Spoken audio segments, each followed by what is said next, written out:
আজকে জামাই ষষ্ঠী আর সেই উপলক্ষে আয়োজনটাও আমার কিন্তু একটু বিশেষ ছিল। আজকে যতটুকুনি পারলাম ততটুকুনি করার চেষ্টা করলাম। আমার বরের সব থেকে প্রিয় ইলিশ মাছ, তো আজকের পদগুলো ইলিশ মাছেরই ছিল। তবে তার সাথে আমি যেটা বিশেষ বিশেষ করেছিলাম সেটা হচ্ছে তিল দিয়ে উচ্ছে আলুর একটা কষা কষা তরকারি।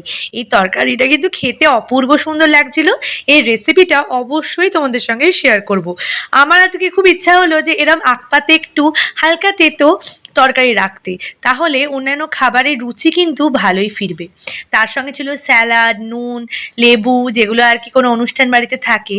আর আমি আজকে খুব চেষ্টা করেছি সুন্দর করে গুছিয়ে অরিজিৎকে খেতে দিতে, কারণ আমার মনে হলো যে একটা দিন যদি একটু ওকেও নিজের মতো করে গুছিয়ে দেওয়া যায়।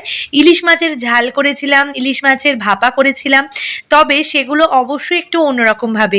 রেসিপি অবশ্যই তোমাদের সঙ্গে শেয়ার করব।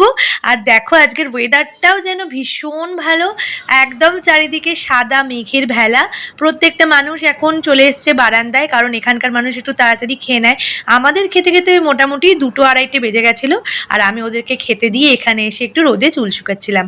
আজকে আমার এই ব্লগটা কেমন লাগলো গো অবশ্যই কিন্তু জানিও। যদি ভালো লাগে তাহলে কিন্তু একটা লাইক কমেন্ট করো। টাটা।